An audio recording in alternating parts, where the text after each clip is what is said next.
nag-uumpisa na po talaga ang taglagas. At yung aking pong mga gulay, talaga nagdadamihan po ang mga bunga, kailangan pong anihin.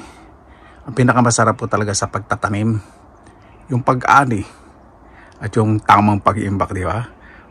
Malaki po ang mamimenos po ninyo sa gastusin. Ayan po, nakaisang basket na rin po kung inani o ani. Ayan po yung inani ko po ngayon. Pipino, talong, mayroon po yung paprika, marami po nasa ilalim. At maraming bitsuelas.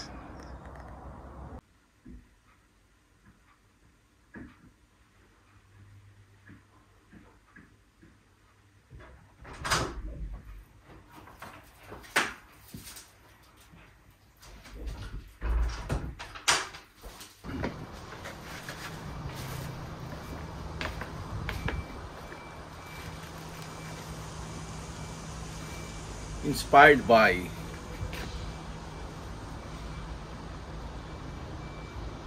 ube in black rice.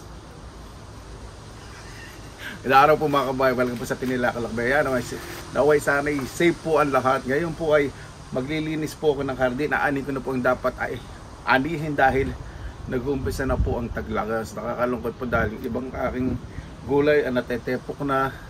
Kailangan linisin kasi aamoy po, mag-create ng mold, ganyan po talaga. Ay, nako. Pero itong aking terrace, lagi ko pong nililinis. Tatanggalin ko po muna yung mga dumi at mga ibang bulaklak. Dito po sa Finland, pag maglilinis po ng garden, hindi po hinahagis sa tabi-tabi o nagsisiga, bawal po. Talagay po sa na plastic, biodegradable. At tulad po nitong mga aking bulaklak, tatanggalin ko na po yan. Pero mag-ipon ako ng mga buto kasi marami pong buto. Close-up ko po. Ayan po, tanggalin ko po yung mga bulaklak na ganyan. Tapos eto, mga buto na po yan. Diba? So next spring, meron na akong pantanim na ganitong bulaklak. Hindi na ako bibili at medyo mahal din po yan.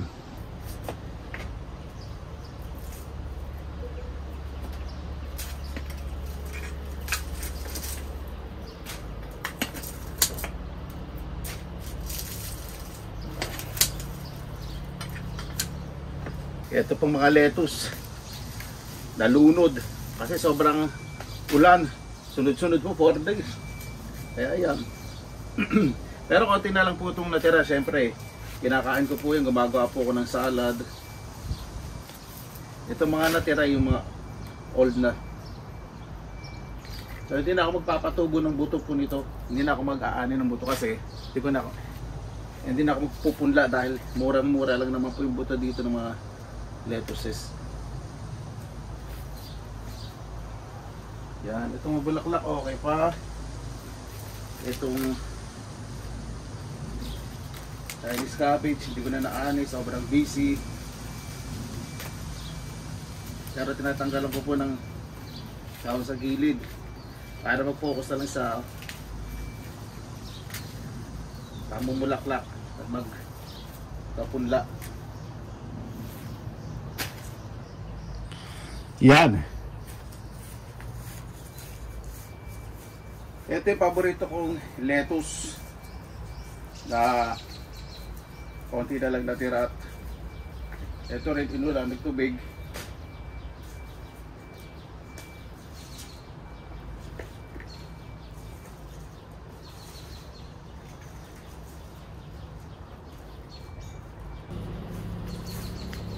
Ito po yung mga bunga ng pipino o naburit, panliliit, pero okay po yan.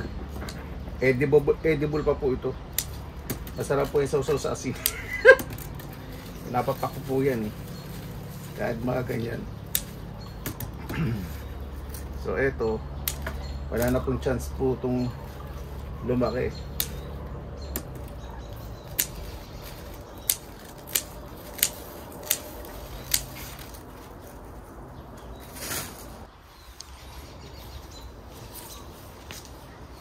Ganyan po talagang autumn. Tanggalin na po yung hindi masyado ng mapapakinabangan. Huwag na po palalakihin po itong lahat. Ito na lang, ititira ko isa. Kasi ito, na ano na, nalunod na, natepok na sa ulan.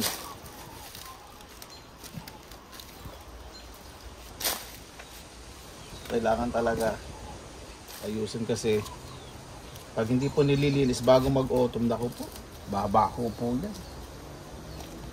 Siyempre pag lilinis din po itong planter na to mas madali pag nilagay ko sa storage. Tapos ilulus yung soil para yung sobrang daming tubig mag-evaporate, hindi mag-create ng lumot, ng mold. Ito, anihin ko na rin yung mga piece kasi tetepukin ko na po ito. Snack ko na lang sa loob. Tapos yung mga buto, ilalagay ko na lang po sa freezer. Pwede po ilagay sa freezer yung mga buto po nito. Tanggalin ko na.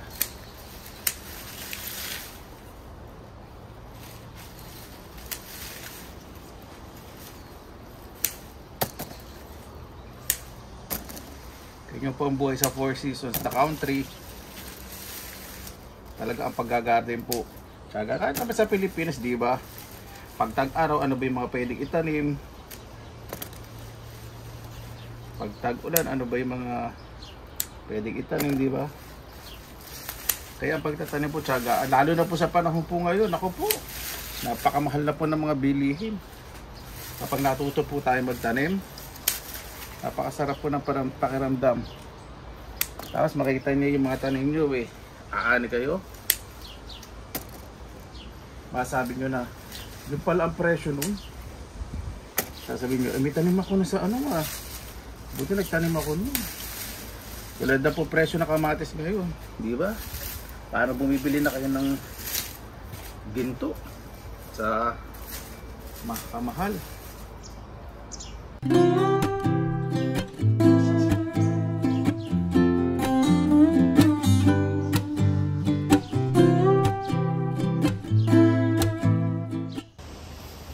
Wala na.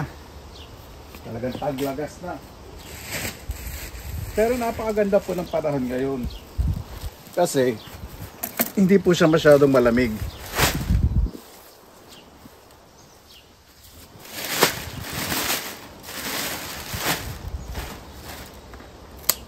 Sa Pilipinas ganito rin po ako Kapag hindi na po masyadong napoproduce mga gulay, kailangan po talaga tanggalin na para magbigay naman po sa ibang space. Pero dito naman syempre, dahil magtaglalagas na, babaho.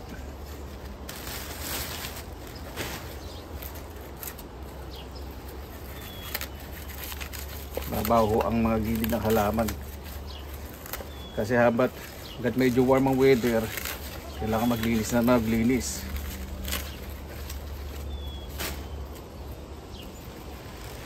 At kumani, itong daming beans. Marami po tayong mga aning beans.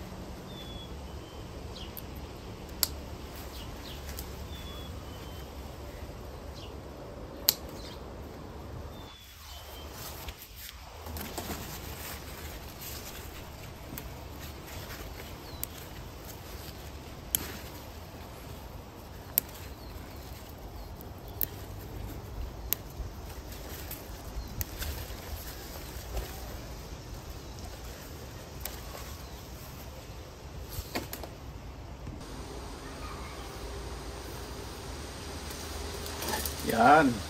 Dapat pinakaka-istorbo sa neighbor.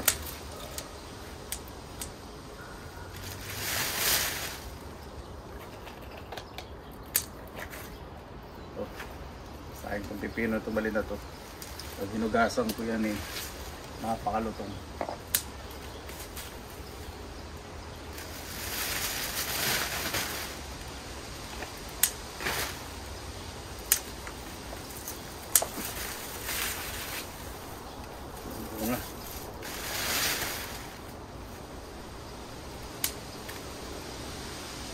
Sayang ito.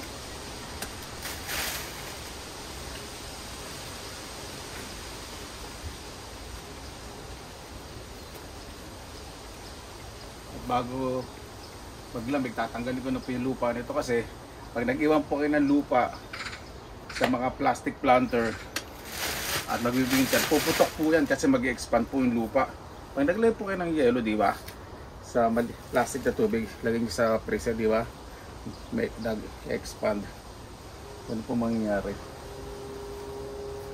Kapag tayong bigs, sandali pala.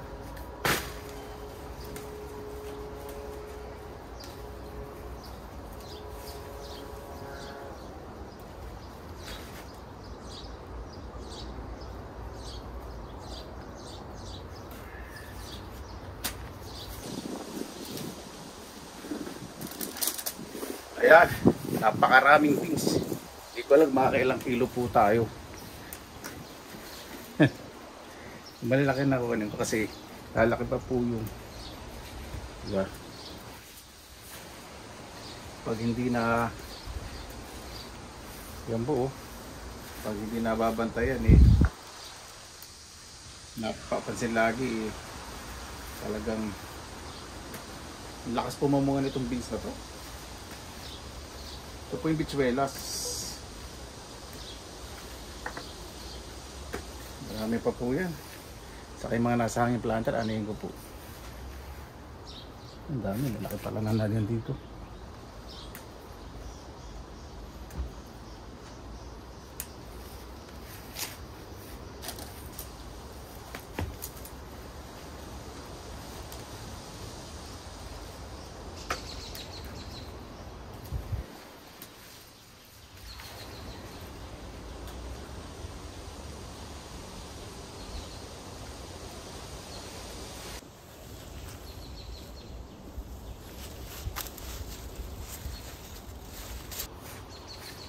At dito sa ilalim, naku po, napakarami. Grabe. Mga nasa taas, hindi ko na masyadong makita. Ito may maganda kapag may trellis o may balag. Talagang masarap po sa likod. Ayan po. Napakarami, di ba? Kailangan po talaga kaya nakatanim sa paso o planter. Madala yung lupa, ayan, lalaki.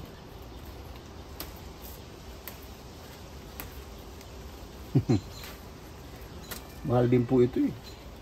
Isang pakete po nito, almost 3 euro, ilang piraso lang po naman. Tapos yung mga frozen po nito eh, 2 to 3 euro. Kapag mga ganitong fresh, syempre mas gusto ng tambili yung mga fresh. Gusto nga po yung kaibigan ko pag dalang matanda, pag umaani po ako, gusto nilang bumili eh. Kaya lang syempre, bibigyan ko na lang po. Kasi siya na po against the light. Yung po lalaki, di ba?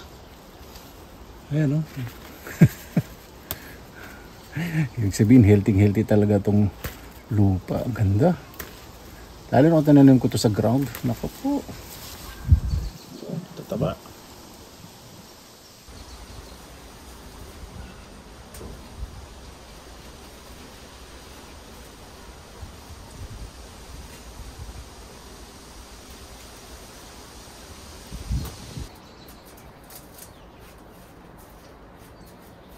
Ayan. Ang dami ko pa pong aanihin. Hindi ko alam kung makakailang kilo ko sa ilang perasong talim ko po. Napakasarap talaga. Ito, napakarami. Kailangan na po anihin po ito. Kasi kapag nasa hangin planter, mas madali pong magdaray po yung lupa. Mabilis pong matuyo. Siyempre, makakapekto po yung sa bunga. Kapag mga gantong mag-o-autumn, kailangan nyo rin po siyempre paano dilig-diligan po ito. Kasi pag daray po ito, lalaka po yung buto ng mga gulay.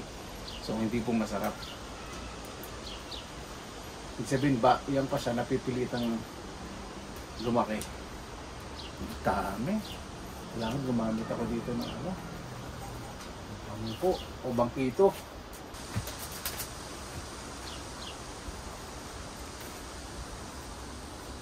Kikita po ninyo, oh. Napakarami hanggang sa taas. Kailangan po alihin. Hindi malalaki.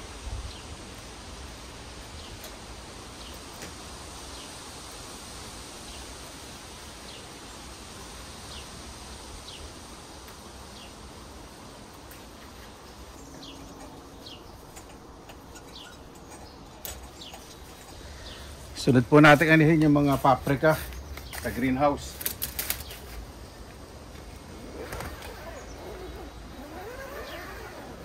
At may talong pala rito.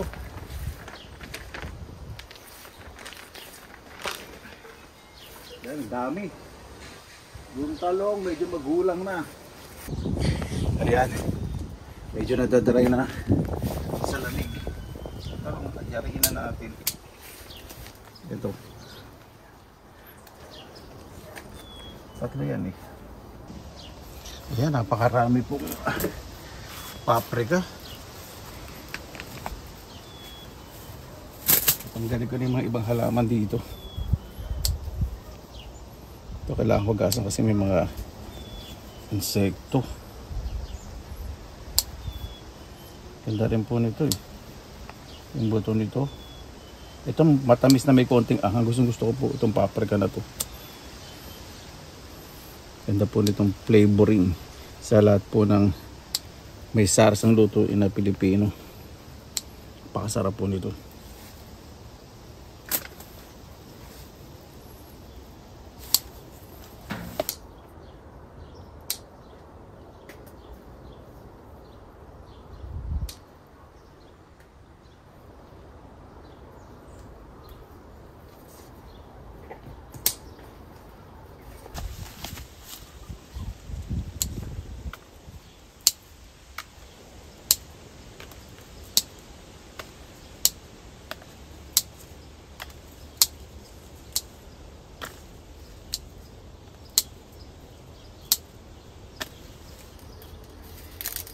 Ayan po mga kababayan. O diba, napakarami nating ani. Sandali. I-clear ko na po itong greenhouse.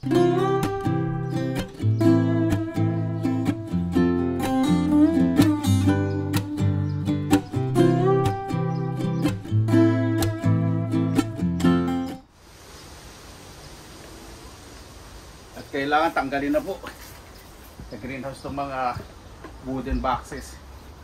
Dahil pag inamag po ito, nako, mas mahirap linisin po ang greenhouse. Bayan, ito po yung harvest po natin, di ba? Ang dami. Kali ko muna yung mga dahon.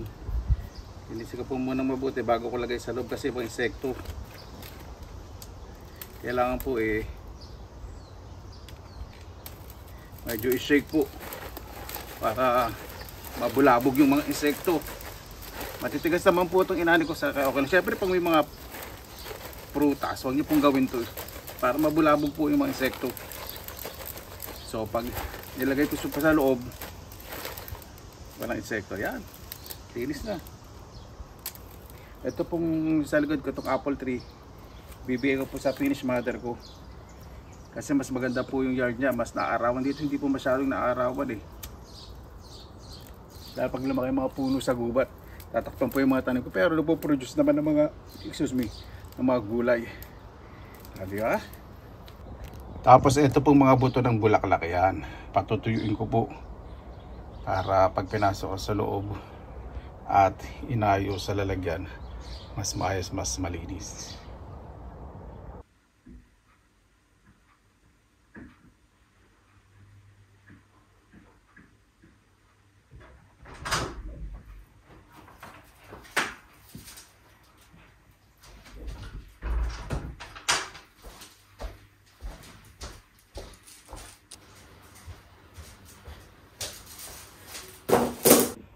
Ayan, hugasan po muna natin ito sa running water.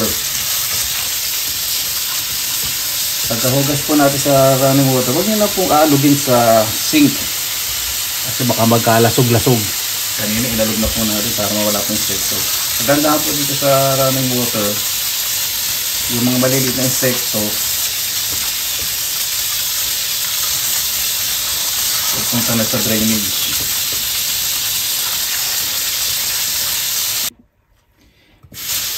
So yun po ay ibabad naman natin. Yung mga gulay po na nabibili po sa tindahan, ganyan po ginagawa. Nahugasan po muna nila. Nanonood po kasi ako ng mga big harvesting sa mga farm. Hinuhugasan po muna nila. Tapos, pero hindi po lahat ha. Siyempre po nasa greenhouse. Mga ibang gulay malinis na po ito nasa greenhouse. Pero mostly, mga inaani po sa labas, ganyan po ginagawa. Kapag mga hardy, kasi matitigas na gulay.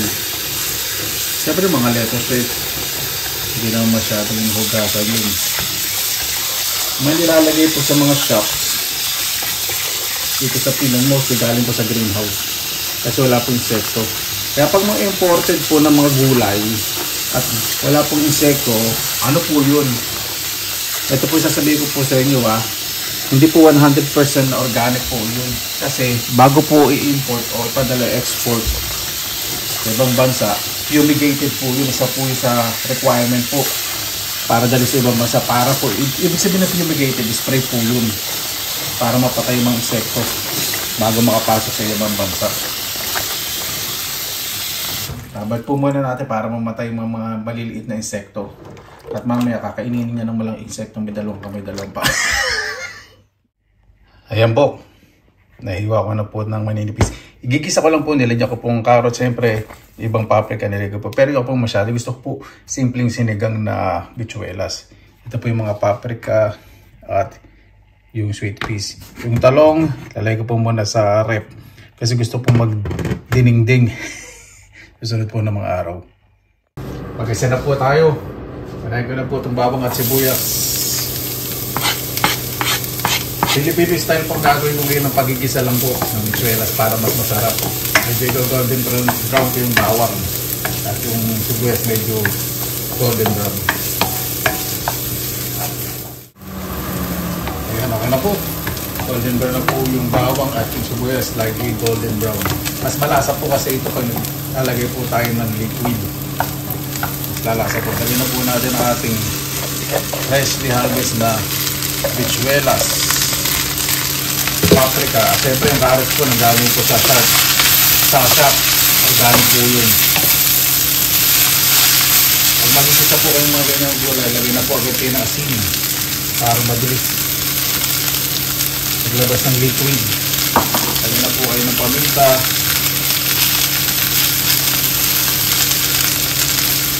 Isa po ninyo. Gusto po talaga nito nahalo ng maayos. Na hindi ko po tatakpan para maluto po ng ibe ng maayos. Ayan, medyo namutla na po yung Baguio beans o bichuelas. Lagyan po ko ng konting pinato yung hipon. Konting tubig lang po.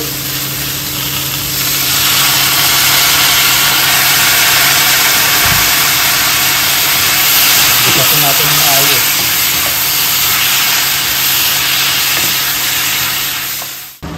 Lagay tayong pampalinam ng patis. Sasayin nyo naman po kung toyo po ilalagay po ninyo.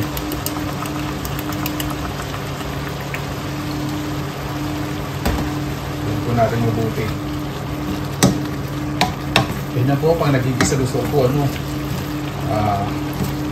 halong-halo para lumasa yung pampalasang nilalagay po natin.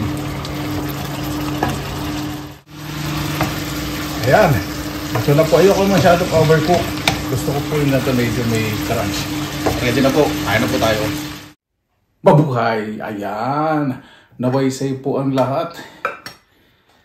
At napakasarap po talaga ng kumain na galing po sa pinaghirapan. Diba? Bago tayo magtapos, pasalamatan po. Bago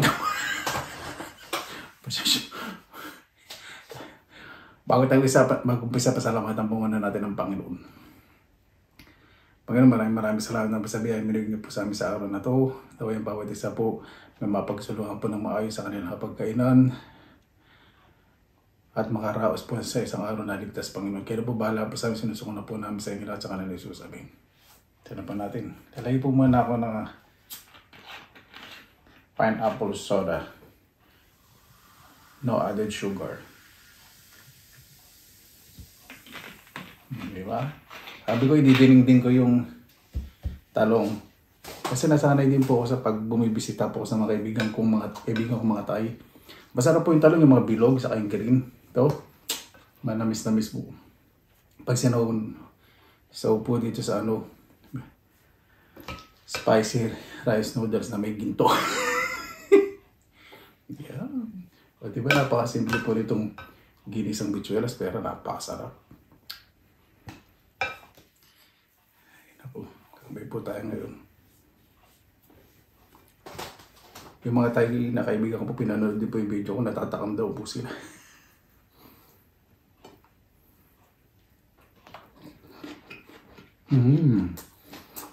Oh.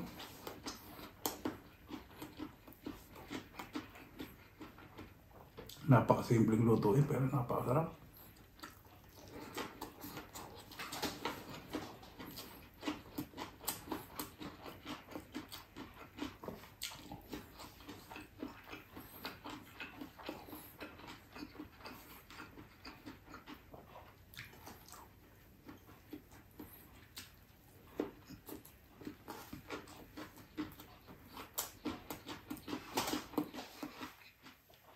Pag makain po sila na ganito, meron po silang malagkit na bigas. Nakalagay po sa buslo. Ano po yun? Gawa po sa dahon ng nyogo. Kaya yun, pinaka surface po ng tangkay ng nyog.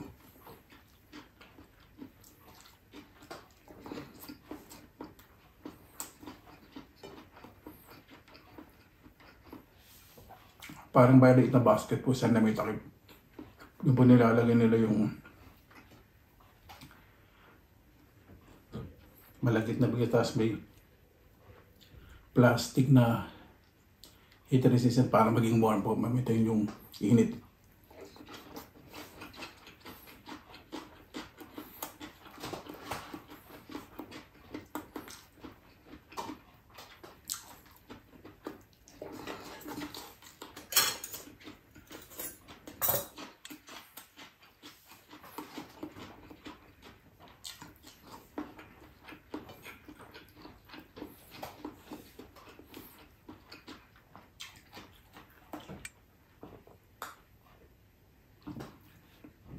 Ito yung pipino. Ilinis ko ng maayos dito po. Yan po sila pagkakain. Sinasawsaw po nila. Napakasarap po. Sabi po na ito, ano ba yun? Daming pampaalat. Hindi na healthy yan. Siyempre na sa inyo naman kung gaano karami pampaalat ilalagay po ninyo. Saka hindi na po everyday.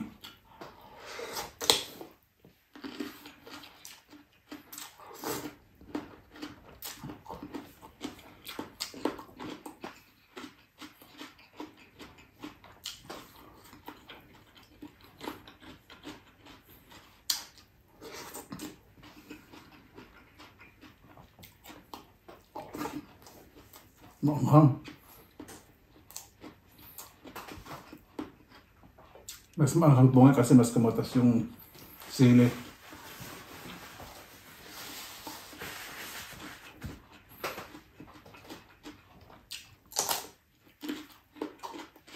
Sarap ng pipino.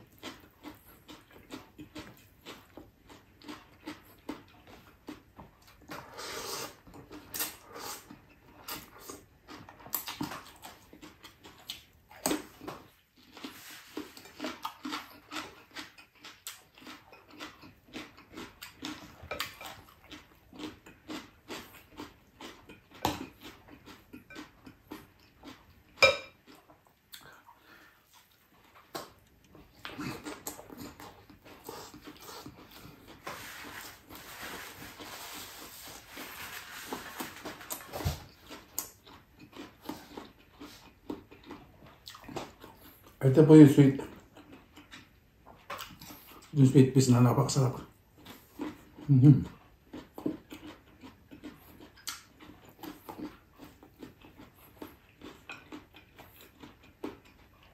Ito po yung paprika. Minsan po maanghang eh. Saka po ito sa noodle, salad.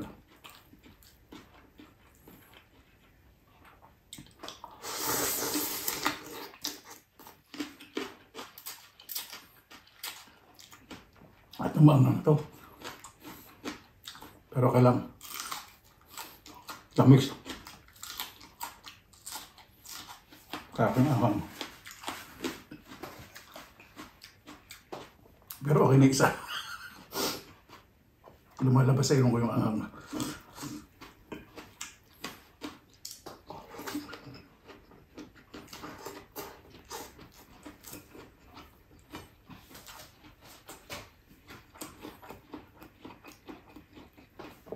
Tingnan na po natin ng isang talong.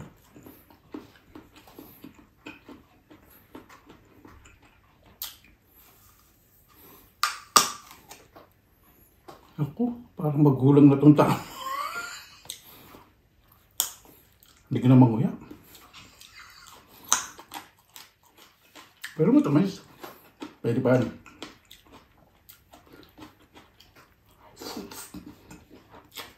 Sausaw na rin.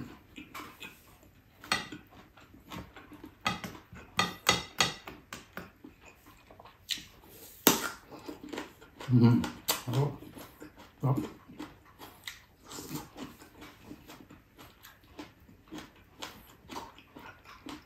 Matamis. Kaya tayo hindi po natin nakasanang kainin. Pero matamis po talaga.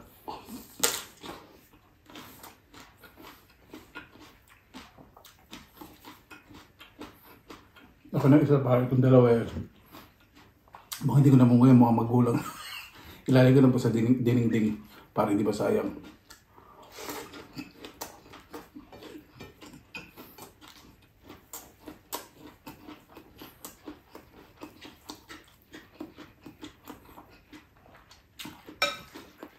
So, ang ganito luto po ng bitsuelas.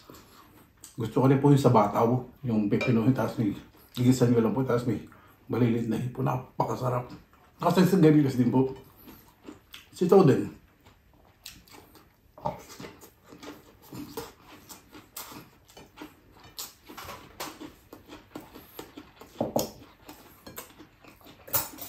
Ito masarap kasi pagbalanse ng lasa.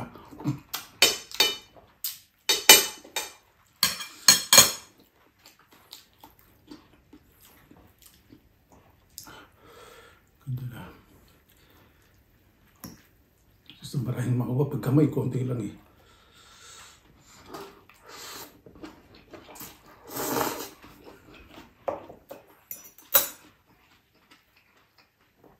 Sarap.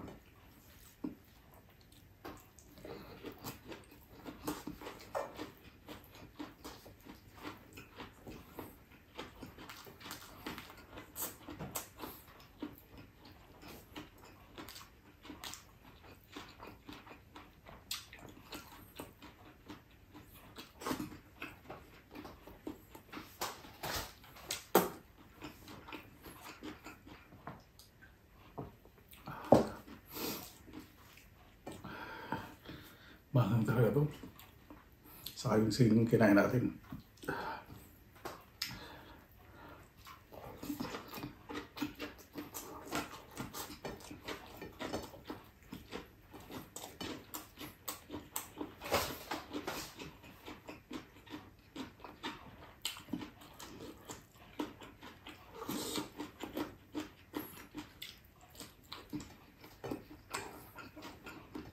Ito po crab meat.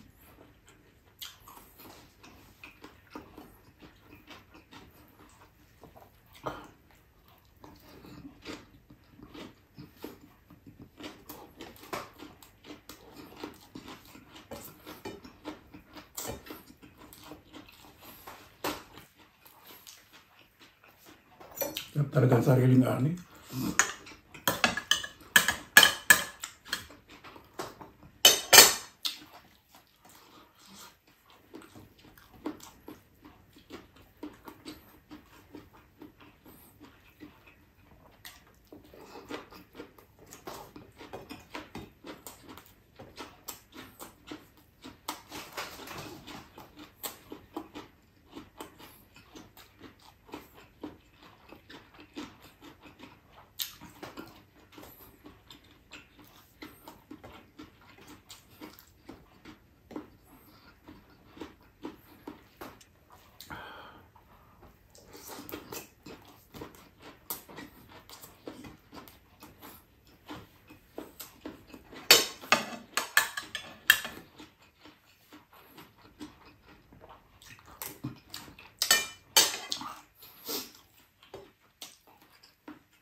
Buti natuto po ako ng paggawa nito.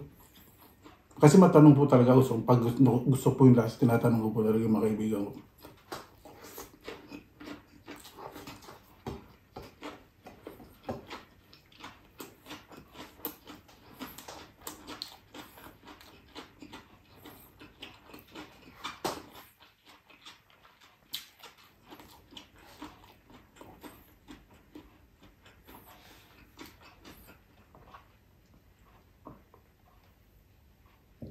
Ang hindi ko na po makain sa ganito,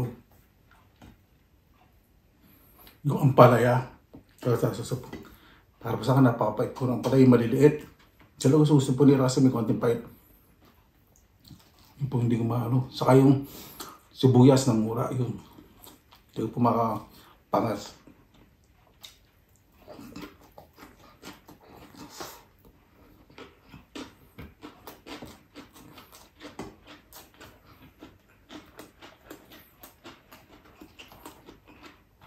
Tapos meron din po dyan yung mint. Saka yung dill na herb. Kumakain sa mga fresh. Yung po hindi ko gusto po yung combination. Yung mint, hindi ko gustong kainin sa ganito.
In-underestimate ko yung paprika.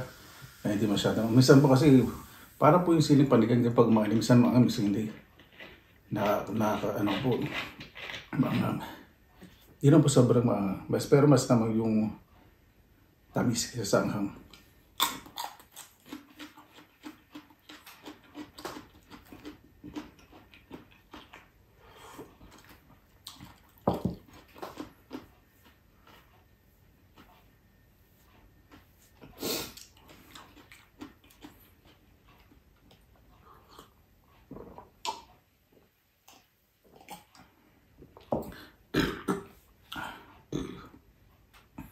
Mahal po bago tayo ito, pasalamatan po muna natin ng Panginoon. Panginoon, maraming salamat po sa biyaya mo rin po sa amin sa araw na ito. Naway ang bawat sa pahalagaan po, pagkapwa-tao, pagkakaisa, pagmamahalan. Yung po kailangan po namin sa ngayon dahil sa iba't iba pong nangyayaring pagsubok sa amin po. May kayo nagbahala po sa amin, sinusuko na po namin sa inyo lahat sa kanilang susamin. Mahal po, maraming salamat na po sa inyong oras sa inilaan sa pinilang. Basta lagi po tayong positive vibes, good vibes. God bless, ingat po lagi, magandang araw po. Excuse me. Laban lang.